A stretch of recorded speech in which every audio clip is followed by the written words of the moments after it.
بسم الله الرحمن الرحيم ولو قال أنت طالق إذا دخلت مكة لم تطلق حتى تدخل مكة لأنه علقه بالدخول ولو قال في دخولك الدار يتعلق بالفعل لمقارنة بين الشرط والظرف فحمل عليه عند تعذر الظرفية.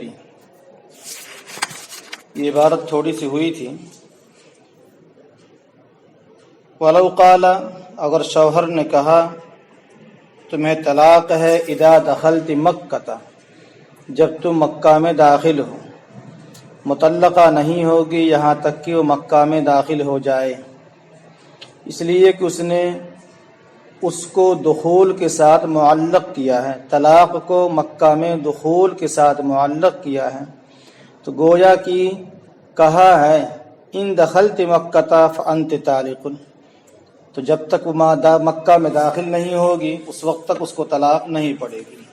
اور اگر کہا فی دخولک الدار، تیرے گھر میں داخل ہونے میں، تو متعلق ہوگا فعل کے ساتھ لمقارنت بین الشرط والظرف، شرط اور ظرف کے درمیان متصل ہونے کی وجہ سے فحمل علیہ، تو اس کو شرط پر محمول کیا جائے گا ظرفیت کے متعذر ہونے کے وقت.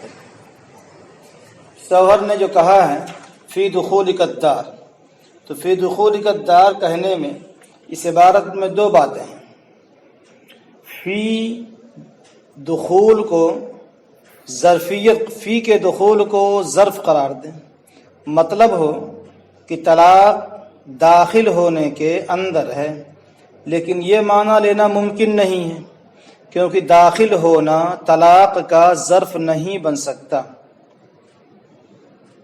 داخل ہونا طلاق کا ظرف نہیں بن سکتا، اس لیے کہ طلاق داخل ہونے کے اندر نہیں ہو سکتی، تو ظرف کا معنی لینا ناممکن ہے.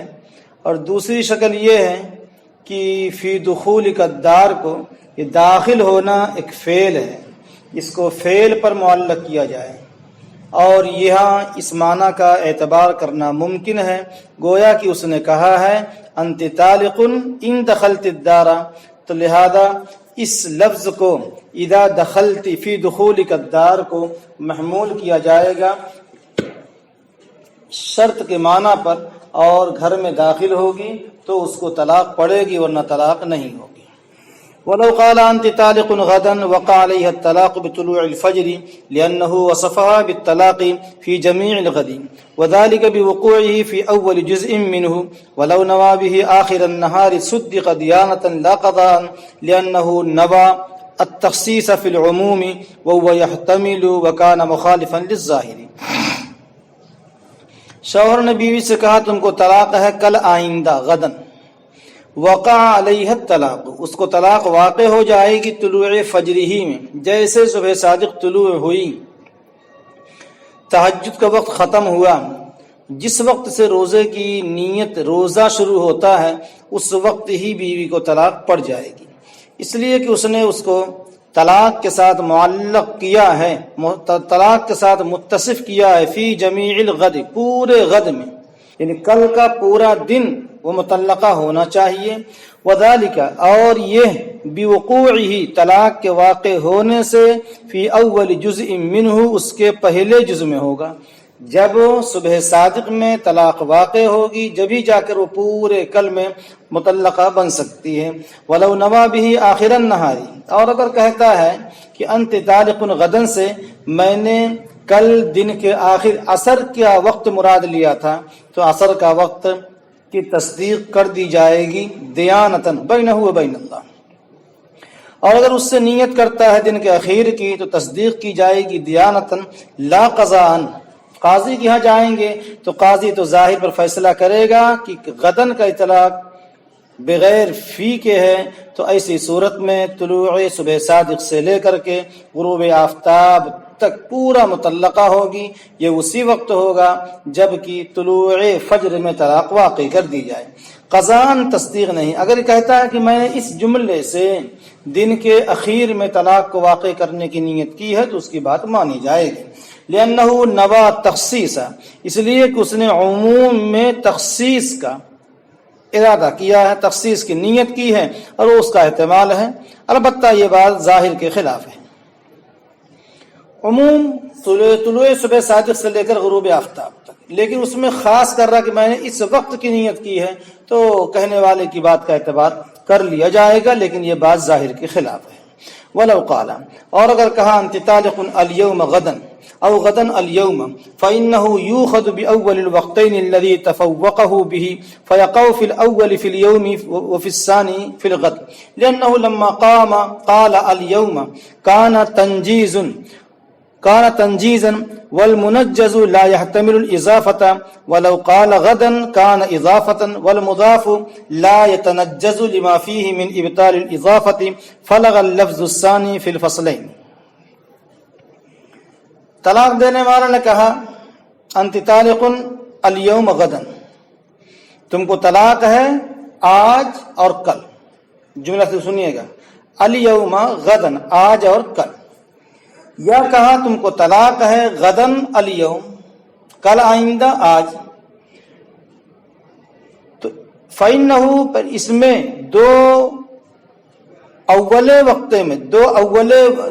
دو وقتوں میں سے اول کو لیا جائے گا جس کا اس نے تلفظ پہلے کیا، تفوقہ، جس کا تلفظ پہلے کرے گا اسی کو لیا جائے گا اور اسی میں طلاق واقع کر دے گی۔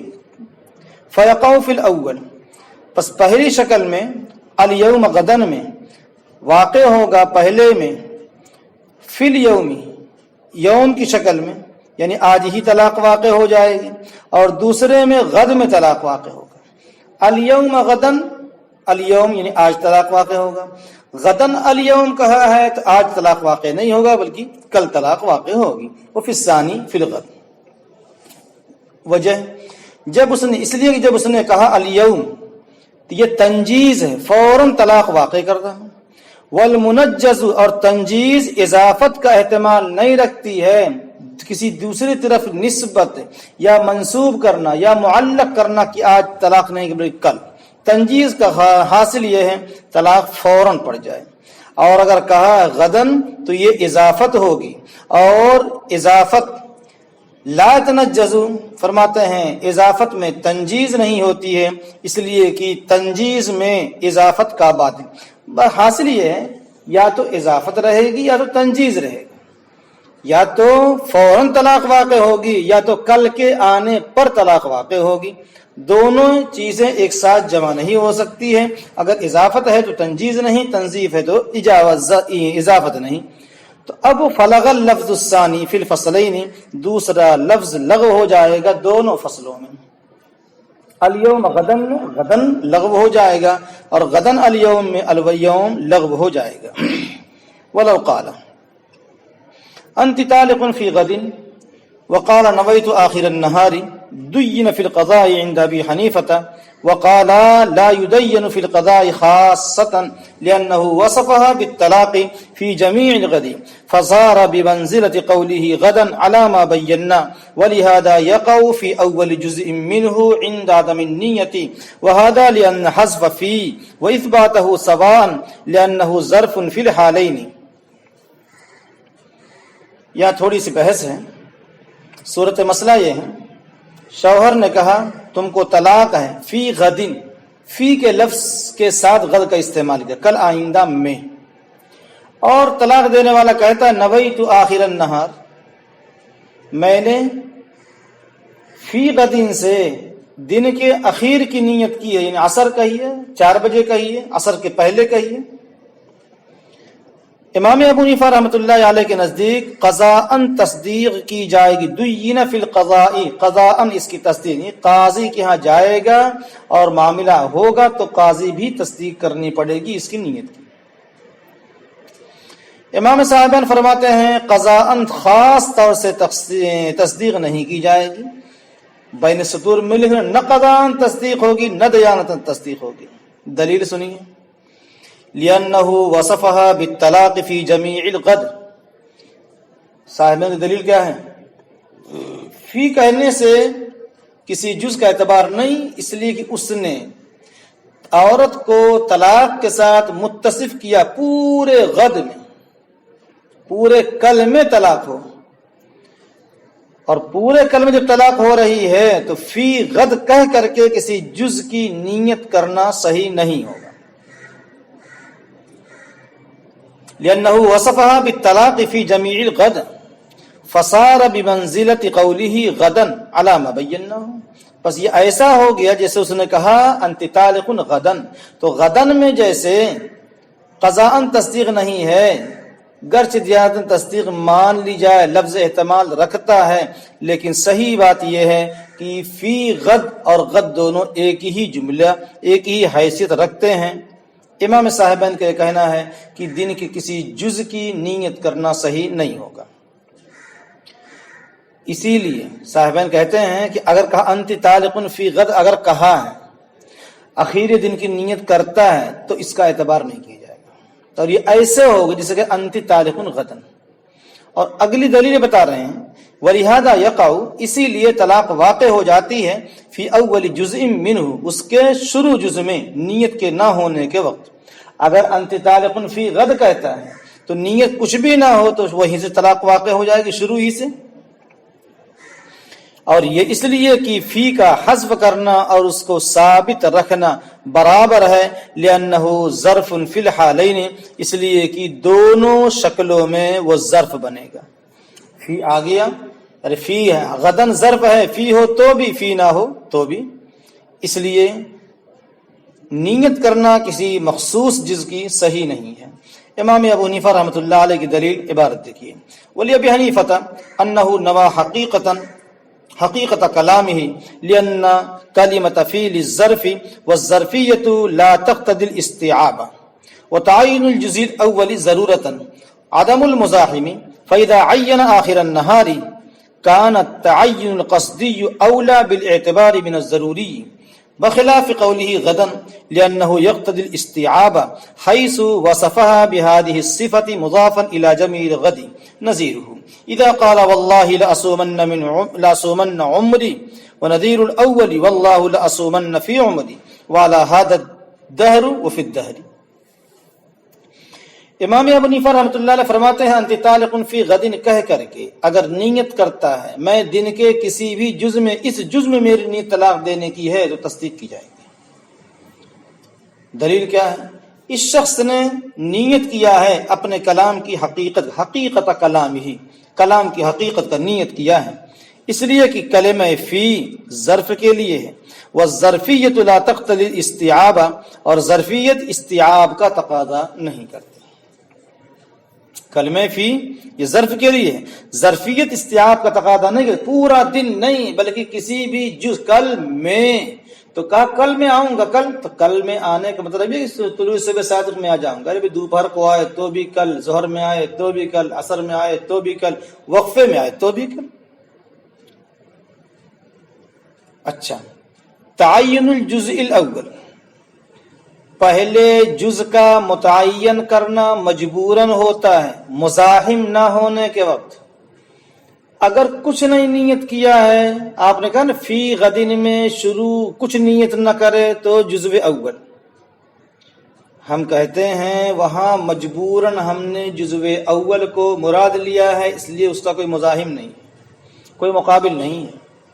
فَإِذَا عَيَّنَ آخِرَ النَّهَارِ، جب وہ متعین کر دیتا ہے دن کے اخیر کو تو تعیین قصدی یعنی متعین کرنا بالارادہ یہ زیادہ بہتر ہے مجبوراً اعتبار، مجبوری کے اعتبار کرنے سے.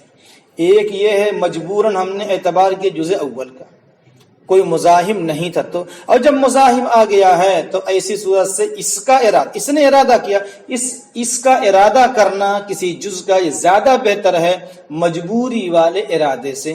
مجبوری والا ارادہ جزو اول اس کو دبا دیا جائے گا اور اس کے ارادے کو ترجیح دے دی جائے گی. اسی لیے کانت تعین القصدی اولا بالاعتبار من الضروری. بات رہی غدن کی، جو آپ نے کہا نا فی غدن، یہ غد کی طرح ہو گیا. ہم کہتے ہیں وہاں غد فی غد استیعاب کا تقاضا نہیں کرتا، لیکن غد کا لفظ استیعاب کا تقاضا کرتا ہے.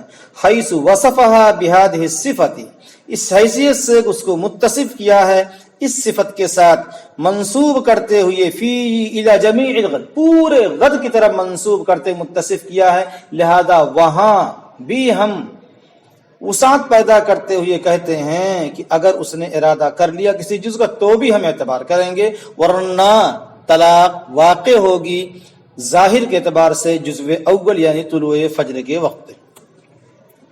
اور کہتے ہیں فی غد، اور غد کی ایک نظیر ہے، غد سے پورا مراد ہوتا ہے اور فی غد سے کوئی جز مراد ہوتا ہے، اس کی نظیر سنیے۔ اذا قال، جب کہا واللہ لا صومن عمری، قسم خدا میں اپنی عمر میں روزہ رکھوں گا، ایک جملہ یہ پہلے کی نظیر ہے، انت طالق غدا واللہ لا صومن عمری، تو عمری کہہ کر کے قسم کھایا ہے روزہ رکھنے کی، تو پوری عمر روزہ رکھنا ہوگا تبھی جا کر کے قسم پوری ہوگی۔ اور دوسرے فی غد والی مثال واللہ لا صومن فی عمری، اگر فی عمری کہا ہے تو اسی صورت میں اگر کسی ایک دن 2 دن 10 دن روزہ رکھتا ہے تو اس کی قسم پوری ہو جائے گی۔ یہاں فی اور بغیر فی کے استیعاب ہے اور فی کے ساتھ بغیر استیعاب کے، کہتے ہیں ایسے ہی کہتا ہے واللہ لا صومن دہری، یا اللہ واللہ لا صومن دہرن، تو پورا زمانہ روزہ رکھنا پڑے گا، اور فی دہر کہتے ہے تو کوئی وقت بھی روزہ رکھ لے گا تو حاصل ہو جائے گا۔ ولو قال، اور اگر کہا انت طالق امسی وقد تزوجها اليوم لم يقع شيء لأنه أسنده إلى حالة معهودة منافية لمالكية الطلاق فيلغو، كما إذا قال أنت طالق قبل أن أخلق، شوہر نے کہا تم کو طلاق ہے کل گزشتہ، حالانکہ شادی کیا اس سے آج، لم یقع شیء، کچھ بھی نہیں، بیوی سے آج نکاح کیا ہے اور کہہ رہا تم کو کل گزشتہ طلاق ہے، فرماتے کوئی کو طلاق نہیں پڑے گی۔ وجہ اس لیے کہ اس نے اس کو منسوب کیا ہے ایسے متعین حالت کی طرف جو منافی ہے طلاق کے مالک ہونے کے، فیلغو، پس لغو ہو جائے گا۔ طلاق واقع کرنے کے لیے، واقع ہونے کے لیے ضروری ہے کہ بیوی نکاح میں ہو، نکاح کی ملکیت اس پر حاصل ہو، اس پر طلاق کا مالک ہو سکتا، نکاح ہوا نہیں ہے طلاق کا مالک کہاں سے ہو جائے گا؟ اب اس جملے اس طرف طلاق کی نسبت کرتا ہے، ایسی صورت میں یہ لغو ہو جائے گا، جیسا کہ جب کہے تم کو طلاق ہے میرے پیدا ہونے سے پہلے، تیرے پیدا ہونے سے پہلے نکاح ہی نہیں تھا، طلاق کا مالک ہی نہیں تھا، تو طلاق پڑے گی کہاں سے؟ اور یہ بھی وجہ ہے کہ تم کو طلاق ہے کل گزشتہ، نکاح کر رہا، اس میں 2 احتمال اور ہیں۔ پہلا احتمال لأنه يمكن تصحيح اخبارا عن عدم النکاح، ہو سکتا ہے یہ کہہ رہا ہو آج تم میرے نکاح میں ہو، کل یہ خبر دے رہا کل تم بغیر نکاح کے تھے، کل تمہارا نکاح نہیں ہوا تھا، ممکن ہے اس کا صحیح خبر دینا، اس تصحیح اخبار، اس کا صحیح خبر دینا عن عدم النکاح، کل تو بے نکاحی تھی، تمہارا نکاح ہی نہیں ہوا تھا، یا تو یہ احتمال ہے انتی طالق غدن، یعنی کل تو نکاح والی تھی نہیں، مطلقہ تھی، آزاد تھی، چھوٹی تھی، یا یہ کہ کل تو مطلقہ تھی کسی دوسرے شوہر سے، کل تمہاری عدت پوری ہو گئی، آج میرے نکاح میں آ گئی ہے، عن کونہا مطلقتن، یا اس کے مطلقہ ہونا اپنے علاوہ شوہر کے طلاق دینے سے، انت طالق امسی، اور نکاح کیا آج، طلاق نہیں پڑے گی، ممکن یہ کہہ رہا ہو کل تو مطلقہ تھی دوسرے شوہر سے، اس جملے کا احتمال ہے، لہذا ایسی صورت میں بیوی پر کوئی طلاق نہیں پڑی کہ کل آج نکاح کیا اور کہتا ہے کل گزشتہ تم کو طلاق۔ ولو تزوجها، اور اگر شادی کیا اول من امسا، اول من امس وقع الساعۃ، شادی کیا ہے پرسوں اور کہہ رہا تم کو طلاق ہے کل گزشتہ، طلاق واقع ہو جائے، فوراً طلاق واقع ہو جائے گی۔ آج ہے پیر، کل تھا اتوار، پرسوں تھا سنیچر، نکاح کیا سنیچر کو اور اتوار کا دن پیر بیچ میں گزرا، پیر کو کہتا ہے تم کو طلاق ہے کل گزشتہ، اتوار کے دن کی طلاق کی بات کر، طلاق ابھی فوراً واقع ہو جائے گی۔ دلیل لأنه ما اسندہ الى حالت منافیت، اس لیے کہ اس نے کسی منافی حالت کی طرف طلاق کو منسوب نہیں کیا ہے اور ممکن بھی نہیں ہے اس کا صحیح کرنا خبر دینے کے لیے بھی. جب جس طرف نسبت کیا جس دن کی طرف فرماتے ہیں منافی حالت نہیں بلکہ یہ طلاق کا مالک تھا, یہ عورت اس کی بیوی تھی. اور اس جملے کو یہ بھی محمول نہیں کیا جا سکتا ہے کہ کہہ دیں بھائی کل کے بارے میں یہ کہہ رہا تھا کہ ہو سکتا ہے تم کی کل طلاق والی تھی, تم آزاد تھے, تمہارا نکاح نہیں ہوتا, نکاح کر چکا یہ. فکان انشاء, پس یہ نیا جملہ ہوگا. والانشاء فی الماضی انشاء فی الحال فقع الساعۃ, اور انشاء ماضی میں انشاء ہے حال میں فوراً طلاق واقع ہو جائے. اگر کسی جملے کا استعمال کرتا ہے ایسا کہ وہ فوراً واقع ہو, اگر ماضی کی طرف نسبت کرتا ہے تو ماضی میں نہ ہو کر کے, چونکہ ماضی میں واقع کرنے پر قادر نہیں ہے, لہذا فی الحال فوراً طلاق واقع ہو جائے گی. انشاء فی الحال فقع الساعۃ. ولو قال انت طالق قبل ان تزوجوك لم يقع شيء لانه اسنده الى حاله منافيه فصار كما اذا قال طلقتك وانا صبي او نائم او يصح اخبارا على ما ذكرنا. ولو قال, اور اگر بیوی سے کہا تم کو طلاق ہے قبل اس کے کہ میں تم سے شادی کروں, لم يقع شيء, کچھ بھی واقع نہیں ہوگا. تم کو طلاق ہے قبل اس کے کہ میں تم سے شادی کروں, شادی کرنے سے پہلے تمہیں طلاق. ارے بھائی طلاق دینے کے طلاق کا مالک ہونا ضروری ہے, طلاق کا مالک نہیں ہے لہذا طلاق پڑے گی بھی نہیں. یہ اس لیے کہ طلاق کو منسوب کیا ہے منافی حالت کی طرف. فساد پس ہو گیا, جیسا کہ جب کہے طلقتک, میں نے تم کو طلاق دیا وانا صبی, حالانکہ بچہ تھا. ابھی بچہ ہونے میں تمہارا نکاح ہی کہاں ہوا تھا, تو نکاح کے لائق تھا ہی, تم کو طلاق دے گا اس حال میں بچہ ہوں یا میں سو رہا ہوں. او یصح اخبار, یا ممکن ہے خبر دینا صحیح ہو رہا ہو, علامہ ذکرنا, اس بنا پر جو ہم نے ذکر کیا.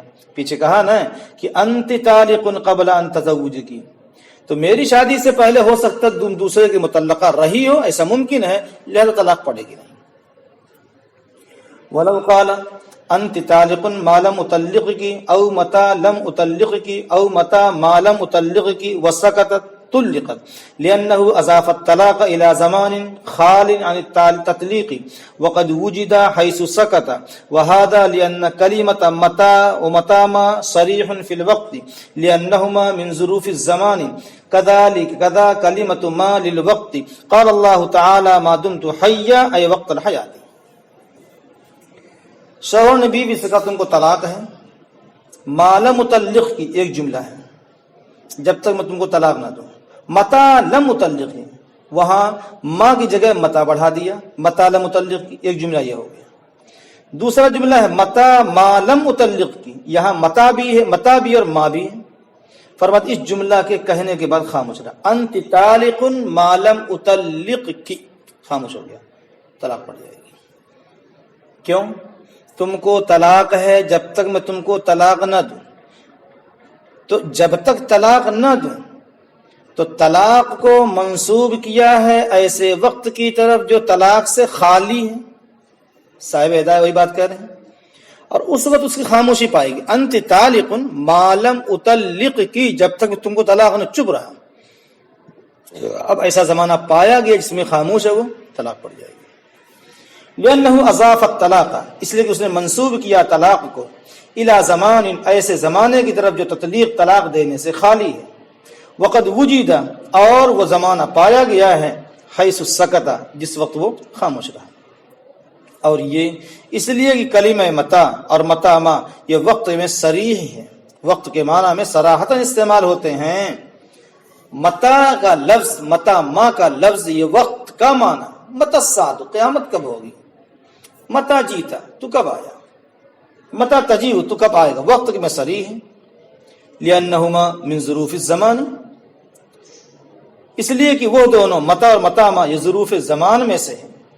زمان وقت مکان نہیں, ظرف زمان کے لیے آتے ہیں. اور اسی طریقے سے ما بھی وقت کے لیے استعمال ہوتا ہے. اللہ پاک نے فرمایا ما دمت حیا اے وقت الحیات, جب تک میں زندہ رہوں. حضرت عیسیٰ علیہ الصلوۃ والسلام کے بیان میں اوصانی بالصلاۃ والزکاۃ ما دمت حیا، یعنی وقت الحیاتی، یہاں بھی وقت کے معنی میں ہے. ولو قال انت طالق، اور اگر کہا تم کو طلاق ہے، اگر میں تم کو طلاق نہ دوں، مطلقہ نہیں ہوگی، حتی یموت، یہاں تک کہ وہ مر جائے. ولو قال انت طالق الا مطلق کی لم تطلق حتى يموت لان العدم لا يتحقق الا بالياس عن الحياه وهو الشرط، كما في قوله ان لم آت البصرة وموتها بمنزلة موته هو الصحيح. شوہر نے کہا تمہیں طلاق ہے، اگر میں تم کو طلاق نہ دوں مطلقہ نہیں ہوگی. وہاں کا جب تک، یہاں کیا ہے اگر میں تم کو طلاق نہ دوں، فرماتے مطلقہ نہیں ہوگی یہاں تک کہ شوہر مر جائے. مایوسی، زندگی کی مایوسی کی حالت میں نزاع کی حالت شروع ہوئی، بیوی طلاق. اب طلاق دینے کی طلاق ہے، اگر طلاق نہ دوں تو طلاق نہ دینے یا دینے کا کی حیثیت اب ختم ہو گئی، جا رہا دنیا سے، بیوی مطلقہ ہو جائے گی. لأن العدم لا يتحقق، اس لیے کہ طلاق کا نہ دینا متحقق نہیں ہوگا مگر زندگی سے مایوس ہونے کے وقت. وہ شرط، اور یہی شرط ہے، یہی شرط ہے. اگر طلاق نہ دوں تو یہ کب ہوگا؟ زندگی سے مایوس ہو گیا، گویا کہ اب وہ طلاق نہیں دے گا، طلاق پڑ جائے گی. جیسا کہ اس کے قول ان لم آت البصرۃ، اگر میں بصرہ نہ آؤں، انت طالق ان لم آت البصرۃ، اگر میں بصرہ نہ آؤں، تو بصرہ جب تک نہیں آئے گا طلاق نہیں پڑے گی. لیکن نہ آنا یہ کب تک متحقق ہوگا؟ مرنے کے وقت. جیسے مرنے لگا گویا کہ اب وہ بصرہ آ ہی نہیں سکتا، طلاق پڑ جائے گی. اور بیوی کی موت شوہر کے موت کے منزلے میں ہے. جیسے بیوی مر رہی ہو، اس کا حکم اس جملے میں یہ شوہر کے مرنے کا حکم تھا، مرنے لگے تو اس کو طلاق پڑ جائے گی. وموتها بمنزلة موته هو الصحيح، اور یہی بات زیادہ صحیح ہے. السلام عليكم، لا تنسوا الاعجاب بالفيديو والاشتراك في القناة تشجيعا لنا لنستمر بنشر المزيد ان شاء الله.